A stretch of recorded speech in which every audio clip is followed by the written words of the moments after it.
तो हमारे ये लोग हैं जो कि हमारे सबकॉन्शियस से खेल, हमारे जड़ चेतन से, हमारे पास से खेल रहे। मैं ऐसे भी लोगों को जानती हूँ।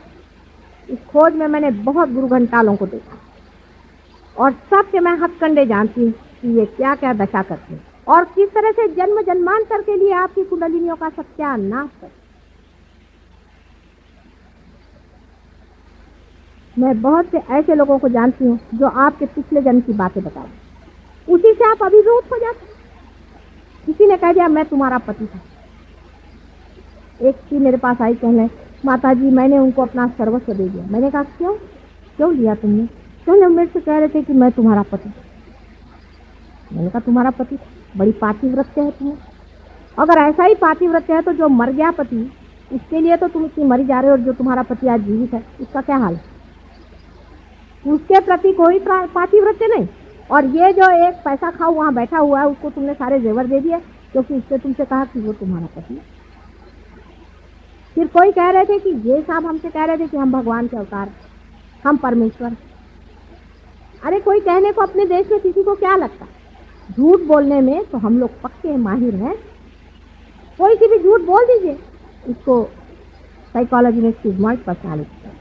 आप पढ़ेंगे साइकोलॉजी तो आप समझ सकते हैं कि साइकोलॉजिस्ट ने भी इनका पता लगाया है। नहीं लगाया ऐसी बात नहीं। बड़े चोर लोग खड़े होकर के जो चाहे तो अंट शंट बकने लग जाते और लोग उसे विश्वास करने लग जाते। ऐसा बाइबल में भी कहा गया है कि ऐसे बहुत से संसार में आए, संभल के रहिए। कहने लगे हम भगवान। अरे भाई भगवान है तो उसकी कोई शक्ति भी तो होती है। एक महाशय जी मुझसे कहने लगे, मैंने उनसे कहा कि आपके पास में इतनी औरतों का जमागत क्यों भाई? आप दरवाजे बंद बंद करके ये क्या कर रहे हैं? क्योंकि भगवान के नाम पे ये काम क्या करें? क्योंकि किसी स्त्री पर बहुत उन्होंने अत्याचार किया था। मुझे आकर प्राइवेटली बताती। मैंने कहा तुम कोर्ट में जाके बताओ कि आदमी पकड़ा जाए। उनको हम कोर्ट में कैसे बताएं? हमारे ऊपर आफत आ जाएगी, हमारी इज्जत है, हमारी फैमिली है। तो मैंने कहा जब तुम कोर्ट में नहीं बता सकती तो इसका कैसे पार हो? तो वो महाशय से जाकर जब मैंने कहा कि तुम ये क्या कर रहे हो, क्यों ऐसा पाप धो रहे हो, क्या तुमको इससे मिलेगा परमात्मा के नाम? तो उससे कहने लगा तुम्हें नहीं मालूम मैं श्री कृष्ण हूँ। मैंने कहा वाह भाई, शकल तो आपकी भूत जैसे और आप श्री कृष्ण बने।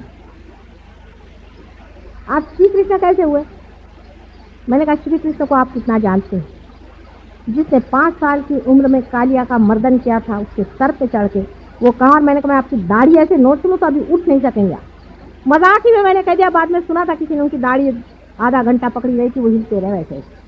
मैंने तो यही कह दिया। ऐसे श्री कृष्ण पैदा होने लग जाएं। दूसरे साहब कहने लगे कि मैं औरतों को इसलिए नग्न करता हूं क्योंकि कृष्ण ने औरतों को नग्न किया। बताइए कहाँ की बेवकूफ़ी की बात है। श्री कृष्ण 5 साल की उम्र में बच्चों जैसे उनकी लीला थी। औरतों के साथ में उनको क्या नग्न? और 5 साल का बच्चा, उनसे बहुत गहन अर्थ। वो तो सहज योग क्रीड़ा कर रहे थे। 5 साल के बच्चे के लिए कौन बड़ा और कौन छोटा? उसको सब ये समझना था। 5 साल के भी नहीं थे, उससे भी छोटे थे। तो मैंने उनसे कहा अगर यही बात थी तो काहे के लिए द्वारिका में बैठे हुए वो द्रौपदी के वस्त्रहरण के वक्त में दौड़े गए थे वहां? शंख चक्र गदा पद्म गरुड़ लई सिधारे, क्यों सिधारे? क्यों सिधारे थे? अगर उनको स्त्री की पवित्रता का कोई ख्याल नहीं था तो ये आप जवाब दीजिए। इस पर वो श्री कृष्ण जी चुप हो। कहाँ तो एक उंगली पर गिरी को पकड़ने वाले वो श्री कृष्ण, और आजकल हर एक गली में और बाजार में मिलते हैं, जहाँ जाइए वहाँ एक श्री कृष्ण है, एक शिव जी भगवान। कहाँ शिव जी भगवान, कहाँ श्री कृष्ण? कुछ आपकी बुद्धि बच गई है या नहीं? मुझे कभी कभी बड़ा आश्चर्य, बहुत ही आश्चर्य होता है कि मनुष्य जो कि बुद्धि की इतनी प्रगल्भता में पहुंच गया, जिसको परमात्मा ने सारी ही बुद्धि के आवरण खोल दिए, ऐसे मनुष्य के बुद्धि में धर्म के मामले में इतना पर्दा क्यों? अपने ही देश में नहीं है। इसकी तो बात यह है कि परदेश में भी इस कदर अंधकार। एक वहां योगी जी पहुंचे हुए थे, उनके कृष्ण से मिलने आए। वो हमारे सामने आए, देखते क्या उनका आज्ञा चक्र और नाभि चक्र दोनों को गोल घुमा दिया और वो भजन गा रहे हैं। उन्हीं उल्टा घुमाने का मतलब है आदमी जो पागल होता है, अब आप अगर पार हो जाए तो आप भी देखिएगा, जब आदमी पागल हो जाता है तो उसका आज्ञा चक्र और नाभि चक्र उल्टा घूमता। ये सब प्रेत सिद्धता स्मशान सिद्धता हमारे देश में, भारतवर्ष में पुराने ज़माने से चली आ रही है। उसके बारे में हमारे यहाँ कोई जानता नहीं है, ऐसी बात नहीं, लेकिन उसकी और ये ज़रूर है कि आधुनिक शिक्षण व्यवस्था में उधर ध्यान नहीं दिया। इसको मराठी में भी कहते हैं कि करनी। ये जो देवियाँ एवियाँ आती हैं किसी के बदन में और हम लोग उनको कुंकू लगाने जाते हैं, उनके अंदर भूत आते हैं, हमें समझ में क्यों नहीं आता। ये सब प्रेत विद्या और स्मशान विद्या है। इसका भी एक बड़ा भारी साइंस है, उस पर भी मैं कभी चाहे तो बताऊंगी आपको, पर आज दत्त महाराज के चरणों में खड़ी हूँ। इसको भी जान लेना चाहिए। ये सब महामूर्खता के लक्षण हैं जो हम ऐसे दूसरों के हाथों में अपने को बेच। कम से कम अपनी बुद्धि को सही रखें, थोड़ा सा झटक के सोचें। जब कभी भाषण में आप जाएं तो आप सोचिए कि आदमी बोल क्या रहा है और कर क्या रहा है। इसका बोलना और करना, इसमें अंतर वो कभी भी गुरु हो ही नहीं सकता। इसको आप समझ। अभी हम कहें कि हम ऐसे हैं वैसे हैं और कल हम लपकें संसारिक चीज़ों के पीछे में, तो हम कभी भी वैसे हो नहीं। यानी संसार कोई व्यर्थ की चीज़ नहीं है, लेकिन साक्षित्व तो कम से कम गुरुओं में आना चाहिए, कम से कम। कुंडलिनी के बारे में भी बहुत से गुरु निकले हैं जिनके बारे में आप मुझे बताना था। कल भी मैंने बताया था कि भगवान के पास में कोई घड़ी नहीं है कि जो वो कह दे कि 4 बजे मैं तुम्हारी कुंडलिनी जागरूक कर दूं। ये सब भूतों की व्यवस्था। इस पर एक आपको मैं बड़ा अच्छा उदाहरण देती हूँ। डॉक्टर लैंग करके एक बड़ा भारी डॉक्टर लंदन में रहता था।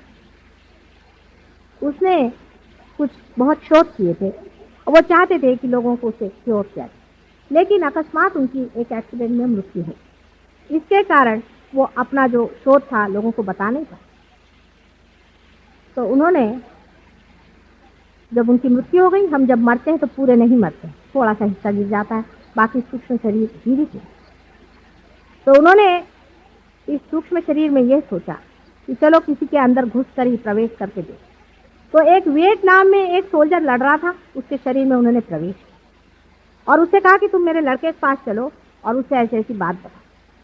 अब ये सोचे कि डॉक्टर लैंग को ऐसा ही करना था, तो अपने लड़के के अंदर क्यों नहीं घुसे, क्योंकि जानते थे कि इसके कुछ परिणाम भी। तो उन्होंने कहा कि अच्छा तुम मेरे लड़के से जाकर सारी बात बताओ और उसको हमारी बात पट जाए। जब ये सोल्जर उस लड़के के पास गया और उसे जाकर बताया तो वो इस बात को मान गया। उसने कहा कि हाँ, ये तो सब बातें सिर्फ मेरे पिताजी से और किसी को मालूम नहीं। उसने कहा चलो तुम क्लिनिक खोलो। उन्होंने एक बड़ा भारी एक ऑर्गेनाइजेशन बनाया जिसके मातहत वो लोगों को ठीक करते। अब डॉक्टर लैंग के साथ बहुत से और डॉक्टर उनके साथ जुड़ गए, वो भी ये कार्य करते थे। अभी तक वो हो रहा है कार्य। वो आपसे बताते हैं कि आप अगर उनको चिट्ठी लिखे हमें तकलीफ है, शिकायत है, आपसे बताते हैं अच्छा 5 बजे शाम को बराबर इस वक्त आपके अंदर कुछ हो। कोई ना कोई अंदर व्यक्ति घुस करके आपके साइकोलॉजी में, साइकी में, जिसको हम सुपर ईगो कहते हैं, उसके अंदर घुस के और इस कार्य को करते। एक भूत निकाल के दूसरा भूत बिठा दे। अगर आप शराबी कबाबी होंगे तो शराब कबाब ठीक हो जाएगा, क्रोध आने लग जाएगा। ये इन लोगों का कार्य है। पर बेचारे बहुत सीधे हैं, क्योंकि वो लोग कम से कम ये तो कहते हैं कि हम स्पिरिट का काम करते हैं, वो ये नहीं कहते कि हम भगवान का काम करते हैं। लेकिन अपने देश में तो लोग पक्के भूत नहीं राक्षसों का काम करते हैं और उसको भगवान का नाम लेते हैं। ऐसे लोग अगर किसी को थोड़ा सा ठीक भी कर दें तो उससे क्या फायदा। कुंडलिनी जिससे खराब हो, अपनी माँ पे जहाँ चोट हो, ऐसी जगह जाने की कोई जरूरत नहीं। आज नहीं कल आप लोग जरूर पार हो जाइएगा, लेकिन गलत रास्ते पे मत जाइए। एक बार आपकी कुंडलिनी खराब हो जाएगी तो मैं उसमें कुछ भी नहीं करता, सारा ही कार्य खत्म हो जाएगा। जिन जिन की कुंडलिनियाँ खराब हो गई है, आप लोग जानते हैं, आप में से बहुत से लोग पार हुए हैं। कितनी तकलीफें हमने उठाई। कुछ लोगों पर तो हाथ रखते वक्त इन लोगों के हाथ में बड़े बड़े ब्लिस्टर था, बहुत बड़े बड़े ब्लिस्टर था। और उन लोगों से जब मेरे और हाथ करते, उनको भी कभी कभी थोड़ा थोड़ा ब्लिस्टर जैसा आ जाता है, पर जलता तो बहुतों का हाथ है। मेरे पास तो एकदम ठंडी ठंडी हवा चल रही, लेकिन उनके हाथ जल रहे हैं, क्योंकि मैं चाह रही हूँ उनकी सत्ता को स्थापना दूँ और उनके अंदर तो कुछ और ही सत्ता बैठी है। ऐसे गुरुओं से बच के रहिए, क्योंकि कायदा इसे रोक नहीं। किसी तरह से भी इसकी रोकथाम नहीं, सिर्फ अपनी बुद्धि से सोचिए। अपने बुद्धि से सोचिए कि सच्चा गुरु कौन है, वही जो आपको परम